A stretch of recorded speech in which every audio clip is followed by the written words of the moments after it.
Double decker E बस लवकरच सेवेत, charging स्टेशनच्या कामाला गती, महापौरांकडून आढावा. ठाणे परिवहन सेवेत दाखल झालेल्या पहिल्या वातानुकूलित डबल डेकर ई बससह ई बस व सीएनजी बस प्रकल्पाचा महापौर शर्मिला पिंपळकर यांनी वागळे आगारात आढावा घेतला. महाराष्ट्र दिनी मुख्यमंत्री एकनाथ शिंदे यांच्या हस्ते लोकार्पण झालेली डबल डेकर ई बस चार्जिंग स्टेशन अभावी सध्या आनंदनगर आगारात आहे. या पार्श्वभूमीवर महापौर शर्मिला पिंपळकर यांनी वागळे आगाराची पाहणी करून चार्जिंग स्टेशन उभारणीला गती देण्याचे निर्देश दिले. स्टेशन पूर्ण होईपर्यंत पर्यायी चार्जिंग व्यवस्था करून बस लवकरात लवकर प्रवासी सेवेत आणण्यावरही चर्चा झाली. आमचा कामाचा एक निश्चित प्रकारे पद्धत आहे. एखादं काम चालू झाल्यानंतर त्याचा आढावा घ्यायचा. मला गेल्याच आठवड्यात महापौरांच्या बरोबर समवेत गावदेवी या ठिकाणी सुद्धा आपण आढावा घेतला आणि त्या संदर्भात त्या माननीय उपमुख्यमंत्र्यांनी दिलेल्या आदेशाप्रमाणे त्या ठिकाणी काम झालेलं आहे की नाही ते प्रत्यक्ष पाहण्याचं काम आम्ही केलं. त्याच अनुषंगाने आजसुद्धा या ठिकाणी आम्ही सर्व पदाधिकारी, प्रशासनाचे प्रमुख रोडे साहेब आणि परिवहनचे सर्व अधिकारी यांच्या समवेत ज्या 1 मे रोजी 10 डबल डेकर बस आणि 100 CNGच्या बस अशा प्रकारे शहरामध्ये येत्या 6 महिन्यामध्ये येणार आहेत आणि त्या 6 महिन्यामध्ये ज्या बसेस येणार आहेत त्या संदर्भाची काय व्यूहरचना आहे, त्या संदर्भात प्रशासनाच्या वतीने कशा प्रकारे काम झालेलं आहे त्या संदर्भात चर्चा करण्यासाठी ही आजची आढावा बैठक या ठिकाणी बोलवण्यात आलेली होती. त्या दृष्टिकोनातून प्रशासनाशी आम्ही चर्चा केल्यानंतर आमच्या असं निदर्शनास आलं की एक डबल डेकर बस आपल्याकडं आनंदनगर या ठिकाणी आलेली आहे ट्रायल बेसवरची. ती त्या दिवशी ट्रायल झालेली आहे, परंतु त्या ट्रायल झाल्यानंतर या ठिकाणी चार्जिंग स्टेशन्स उभे करावे लागतील. तर ते 1 महिन्याच्या आत 4 चार्जिंग स्टेशन याच ठिकाणी उभे केले जातील आणि त्यानंतर येणाऱ्या बसेस आहेत त्या डबल डेकर बसेस शहरात चालू होतील. त्याचबरोबर 100 CNGच्या बसेसच्या संदर्भात सुद्धा याच ठिकाणी आपल्याला CNGचं स्टेशनसुद्धा उभारण्यात येईल आणि त्यासुद्धा बसेस चालू होतील असं प्रशासनाकडून माहिती मिळालेलं आहे.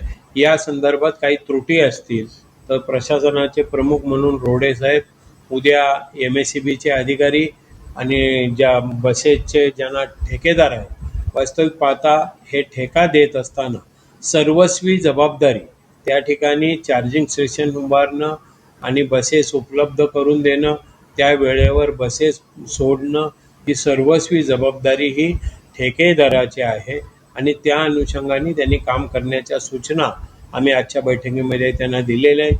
त्या पद्धतीने येत्या 6 महिन्यामध्ये 110 बसेसच्या संदर्भाच्या जे काही निर्णय झालेला आहे त्याची अंमलबजावणी होईल. राज्य शासनाच्या निर्देशानुसार ठाणे परिवहनमध्ये लवकरच डबल डेकर ई बस आणि 100 CNG बस दाखल होणार आहेत. त्यासाठी आवश्यक पायाभूत सुविधा, वीज पुरवठा आणि तांत्रिक बाबींचे नियोजन सुरू असल्याचे प्रशासनाने सांगितले. खरं तर 1 मे रोजी जी डबल डेकर बसचं उद्घाटन उपमुख्यमंत्री एकनाथजी शिंदे साहेब यांच्या हस्ते जे झालं होतं ते खरं तर ट्रायल बेसवरच झालं होतं. ज्या 10 बसेस 100 CNGच्या आणि 10 आपल्या चार्जिंगच्या ज्या बसेस आहेत त्या उपलब्ध होणार आहेत, पण त्याच्यासाठी ज्या लागणाऱ्या चार्जिंग स्टेशन्स आहेत किंवा CNGसाठी जे उपाययोजना करण्यात येणार आहेत त्या इथेच वागळ्या स्टेशनलाच करण्यात येणार आहेत. पण त्याच्यासाठीच ही आढावा बैठक आज प्रशासनाबरोबर आणि पूर्ण परिवहनचे जे काही कर्मचारी अधिकारी आहेत त्यांच्याबरोबर आज आम्ही ही आढावा बैठक वागळे आगार येथे घेतली आहे. आणि मला असं वाटतं MSEB आणि काही अजून तांत्रिक बाबी ज्या आहेत त्या आम्हाला निर्देशनास आल्यात आणि त्याच्यावरच चर्चा करण्यासाठी ही आज आढावा बैठक आम्ही घेतलेली आहे. मला वाटतं 1-1.5 महिना तरी अजून या सर्व गोष्टींना लागेल आणि तशी आदेश आम्ही प्रशासनाला आणि परिवहनला दिले आहेत. अतिरिक्त आयुक्त प्रशांत रोडे यांनी ठेकेदार संस्थेला सर्व कामे वेळेत पूर्ण करण्याचे निर्देश दिले असून महावितरणशी समन्वय साधून चार्जिंग स्टेशनचे काम वेगाने पूर्ण केले जाईल असे स्पष्ट केले. यावेळी सभागृह नेते हनुमंत जगदाळे, गटनेते पवन कदम, नगरसेवक अनिल भोर उपस्थित होते. ब्युरो रिपोर्ट, जनादेश. आपली माणसं, आपला देश. पाहत रहा जनादेश. ठाण्यात 50हून अधिक STP प्लांट बंद. आमदार संजय केळकरांच्या सूचनेनंतर प्रशासन ॲक्शन मोडवर. घोडबंदर भागात पाणी टंचाईने उग्र रूप धारण केले असताना येथील गृहसंकुलांमधील 50हून अधिक STP प्लांट बंद असल्याची धक्कादायक बाब समोर आली आहे. आमदार संजय केळकर यांनी याची गंभीर दखल घेत अतिरिक्त आयुक्त प्रशांत रोडे यांच्यासह महापालिका अधिकाऱ्यांची तातडीची बैठक घेतली. बैठकीत आमदार संजय केळकर यांनी सांगितले, हिरानंदानी इस्टेट, ऋतू पार्क परिसरातील गृहसंकुलांमधील 15 STP प्लांट नादुरुस्त आहेत, तर 30 प्लांट बांधूनही कधी सुरूच झाले नाहीत. STP प्लांट कार्यान्वित झाल्यास सांडपाण्यावर प्रक्रिया करून फ्लशिंग बागकामासाठी पुनर्वापर करता येतो. यामुळे थेट 25% पिण्याच्या पाण्याची बचत होते. सध्या घोडबंदरला भेडसावणाऱ्या पाणी टंचाईची तीव्रता यामुळे कमी होऊ शकते. या बैठकीला नगर अभियंता, शहर विकास विभाग, सार्वजनिक बांधकाम विभागाचे अधिकारी, नगरसेवक विकास पाटील, कैलास म्हात्रे आणि सोसायट्यांचे प्रतिनिधी उपस्थित होते. चर्चेअंती सर्व बंद प्लांट सुरू करण्यासाठी कृती आराखडा तयार करण्यात आला आहे. आठवड्याभरात प्रत्यक्ष काम सुरू होऊन त्यानंतर आढावा बैठक घेतली जाणार असल्याचे आमदार संजय केळकर यांनी सांगितले. दरम्यान वागळे एस्टेटमधील फेरोडाई कंपाऊंडमधील 16 लघु उद्योगांना क्लस्टर योजनेसाठी महापालिकेने 48 तासांत पाडकामाच्या नोटिसा बजावल्या होत्या. या कारवाईमुळे 350हून अधिक कामगार व त्यांच्यावर अवलंबून असलेल्या 1400 पेक्षा जास्त कुटुंबियांचा उपजीविकेचा प्रश्न निर्माण झाला होता. आमदार संजय केळकर यांनी घटनास्थळी पाहणी करून बेमुदत उपोषणाचा इशारा दिला होता. त्यानंतर आमदार संजय केळकर यांनी ठाणे महानगरपालिका आयुक्त सौरभ राव यांची भेट घेऊन उद्योजकांची व्यथा मांडली. यावर आयुक्तांनी लघु उद्योगांवर अन्याय होऊ देणार नाही व योग्य तोडगा काढला जाईल असे आश्वासन दिले. ब्युरो रिपोर्ट, जनादेश. आपली माणसं, आपला देश. पाहत रहा जनादेश. ठाणे महानगरपालिकेचे मालमत्ता कर म्हणजेच प्रॉपर्टी टॅक्स भरण्याचे आवाहन. सन 2022-23 या आर्थिक वर्षाचे मालमत्ता कराचे म्हणजेच प्रॉपर्टी टॅक्सचे बिल ठाणेकर करदात्यांना महापालिकेमार्फत आर्थिक वर्षाच्या सुरुवातीस म्हणजेच माहे एप्रिल 2022 मध्ये देण्यात आलेले आहे. तथापि अद्यापही काही करदात्यांनी मालमत्ता कर महापालिकेकडे जमा केलेला नाही.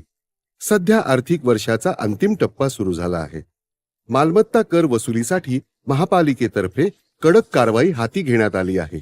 या अंतर्गत जंगम मालमत्ता, टीव्ही, फ्रीज, वाहन व इतर जप्त करणे तसेच स्थावर मालमत्ता वॉरंट बजावून जप्त करण्यात येत असून मालमत्तेचा जाहीर विक्रीद्वारे लिलाव करून कराची रक्कम वसूल करण्यात येत आहे. मालमत्तेस पाणी पुरवठा करण्यात येणारे नळ संयोजन खंडित करण्यात येत आहेत. त्याचप्रमाणे थकीत मालमत्ता करावर 2% व्याज आकारले जात असल्याने भरावयाची रक्कम वाढत आहे. आपला मालमत्ता कर propertytax.thanecity.gov.in या लिंकद्वारे तसंच गुगल पे, फोन पे, पेटीएम याद्वारे ऑनलाईन पद्धतीने करण्याची सुविधा उपलब्ध करून दिली आहे. शनिवार, रविवार व सार्वजनिक सुट्टीच्या दिवशी नागरिकांना मालमत्ता कर भरणे सोयीचे व्हावे याकरता महापालिकेचे मालमत्ता कर संलग्न कार्यालय या दिवशी कार्यान्वित ठेवण्यात आलेले आहे. तरी मालमत्ता कर वसुलीची अप्रिय कारवाई टाळण्याच्या दृष्टिकोनातून मालमत्ता कर भरून महापालिकेस सहकार्य करावे. धन्यवाद. आपली माणसं, आपला देश. पाहत रहा जनादेश. ठाणे मध्यवर्ती कारागृहातील ऐतिहासिक तोफगाड्यांना सह्याद्री प्रतिष्ठानच्या दुर्गसेवकांनी दिले नवे रूप.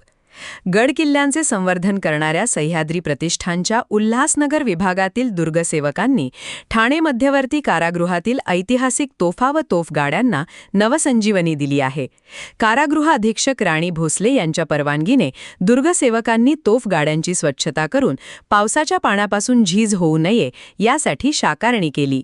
तोफांना निळ्या चंदेरी तैलीय रंगाने तर तोफगाड्यांना जलरोधक राखाडी रंगाने रंगवण्यात आले.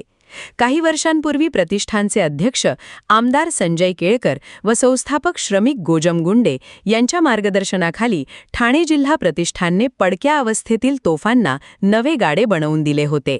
दरवर्षी पावसाळ्यापूर्वी या तोफगाड्यांची देखभाल केली जाते असे जिल्हा अध्यक्ष महेश विनेरकर यांनी सांगितले. या मोहिमेत संगीता जाधव, संजय सडजी, भावेश शार्दूल, साई जाधव या दुर्गसेवकांनी सहभाग घेतला. यावेळी उपअधीक्षक भवर उपस्थित होते. आमदार संजय केळकर यांनी व्हिडिओ कॉलद्वारे दुर्गसेवकांचे कौतुक केले. सह्याद्री प्रतिष्ठान गेली अनेक वर्षे गडकिल्ल्यांवरील बुरुज, महादरवाजे, तोफगाडे यांची डागडुजी, स्वच्छता तसेच पुरातन मंदिरांचा जीर्णोद्धार करत असल्याची माहिती आमदार संजय केळकर यांनी दिली.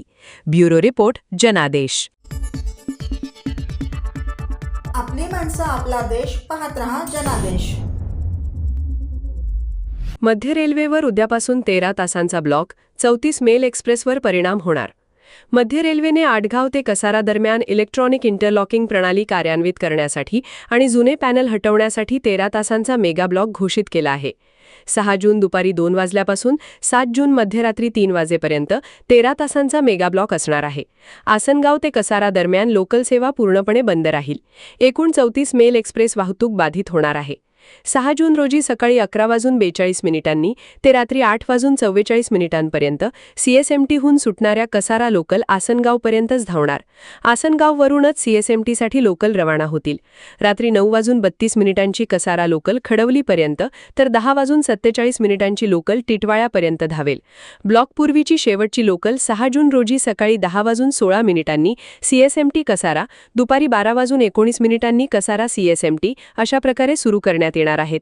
ब्लॉक नंतरची पहिली लोकल 7 जून पहाटे रोजी 4:19 सीएसएमटी कसारा, पहाटे 3:59 कसारा सीएसएमटी अशा प्रकारे सोडण्यात येतील.